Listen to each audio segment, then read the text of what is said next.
Hurricane Matthew continues to wreak havoc on the eastern seaboard, and don't say that Shep Smith from Fox didn't warn you. Take a look. The U.S. Navy reported yesterday at least 200 American troops were on the way to Haiti, along with 9 helicopters. U.S. officials also tell Fox News that American warships are standing by, ready to help the people of Haiti to work with rescue and recovery if needed. Want to see what this hurricane can do? We just got some brand new video in from the Bahamas. It's slow to get in, you know, because communications are bad, but watch this. This is a house. See that? We can't play the audio because there's a wordy-dird in there. Somebody said a dirty word when the house just got this man's sister out of there. She survived, barely. She decided not to evacuate. So that was a good idea. It can be bad, you know. This is here's the track over here. It may just skirt, you know, it may just skirt Daytona, it may just skirt Jacksonville, it may just skirt Charleston and Folly Beach and all the rest. It may just skirt it. That may be all that happens.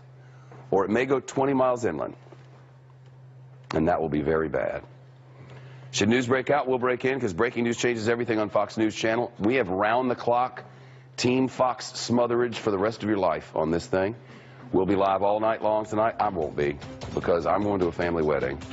So if you're supposed to get out, go ahead and get out, because if too many of you perish, they'll send me down there. And I need to go to this wedding, okay? Thanks. Said this morning, you live in this great state, you love being here, it's paradise, now you gotta go. Gotta go, gotta evacuate from these areas. We've told you these are the areas where you must evacuate. If you live in that area, you must evacuate. It's a rule. But not everybody's listening, because freedom and stuff. Freedom. Tell that to the cop who has to come dig you out. What about that cop's freedom? You love law enforcement until all of a sudden you put them in jeopardy. Think about it. Come on now. There's also a clip where he says, if this goes a few miles inland, you're dead. You are dead, and also so are all your children are dead. He says, and you and everyone you know are dead, all of you, because you can't survive it, and your kids die too. Okay, So good. I'm curious what you guys think, because I kind of like Shep. I love Shep. That's slowly what happens to your brain if you're a kind of decent person who works at Fox News. Well, first of all, the man's got a wedding to get to. So if you don't evacuate, if you're just down there dying and going to cause him to miss a wedding, that's kind of selfish on your part, you know. And this is the first time that Fox News has told us we are going to die, and it's actually true, right? So we should give them credit for this kind of fear-mongering, right? Like, this First is, time it's been accurate, that's yeah, right. this is I right. also think you're very torn on Fox News when you have to say something anti-freedom. You know what I mean? They're big on freedom. So your freedom says that you can protect your house with a gun. You got to have a gun to protect your house from the hurricane, because that's freedom. But on the other side, a cop may have to sit. Like, that's a really tough. That's why he just wants to go to a wedding. Shep don't want to work this hard. There's a lot of thinking involved in this one. But this is the pinnacle of your experience as a weatherman, right? Like, you should like when hurricanes happen because you actually have something to do, right? Like, usually it's just numbers and highs and lows. Like, this, you should be enthusiastic about this. Shep is, what were you going to do? No, so Shep, we suspect, might be a secret liberal on Fox News.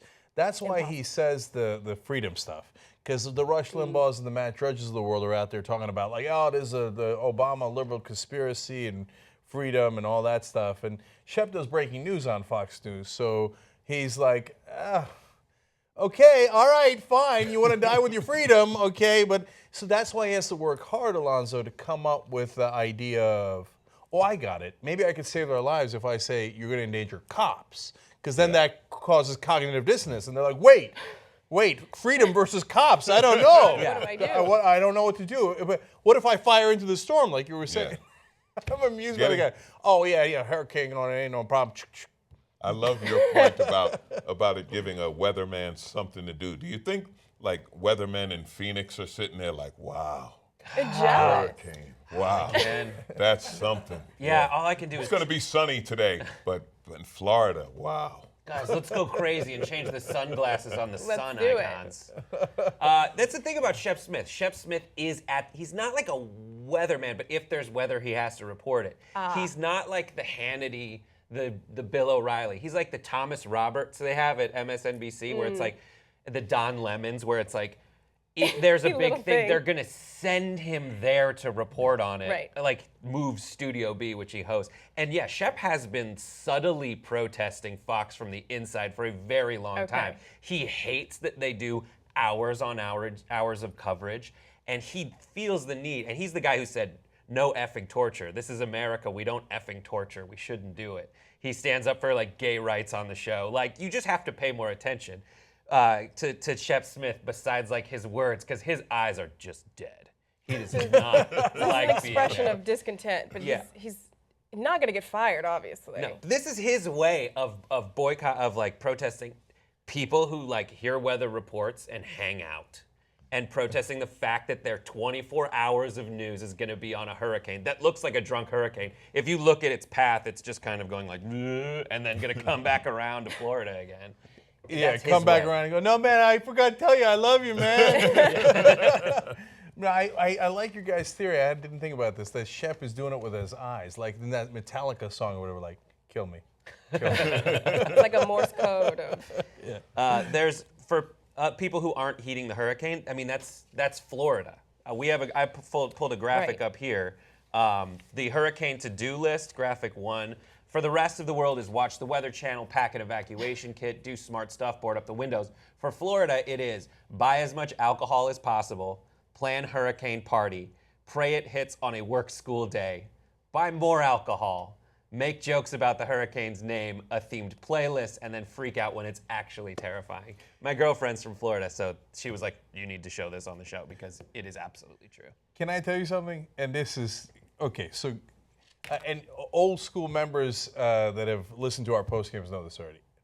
When I lived in Florida, that is literally what I did. I'm not kidding. The whole checklist. I'm not kidding. The entire checklist, except it didn't hit, so I wasn't terrified. Right. It grazed us, right? And my kids didn't die. I didn't have kids back then. But Yeah. So I was single on South Beach, and I told the story in a post game recently, and a hurricane was coming. That was before Hurricane Katrina had hit. Right. So no hurricane had done like tremendous damage in a while. So I was feeling overconfident. I'm a young guy. Everybody cleared out. They all boarded up the entire South Beach, and we were partying. And I bought alcohol, and then I went down to the beach, and then the weatherman yelled at us. He literally said, I need you to stop that party attitude. Okay, so then I went and got more beer. This is the I 80s. did your list. Well, when you're single in South Beach, isn't the first step to everything buy more alcohol? Yes. Florida is stand your ground. They're not leaving. Like, this is what they do. Young Turks membership gets you the 2-hour show every single day. Watch it any way you like. Download it, stream it. You also get no ads at all. On top of that, you get the post game. On top of that, you get really cool shows like Old School. On top of that, you are the independent media. I know what you're thinking now. Can't wait. TYTnetwork.com/join. Don't wait.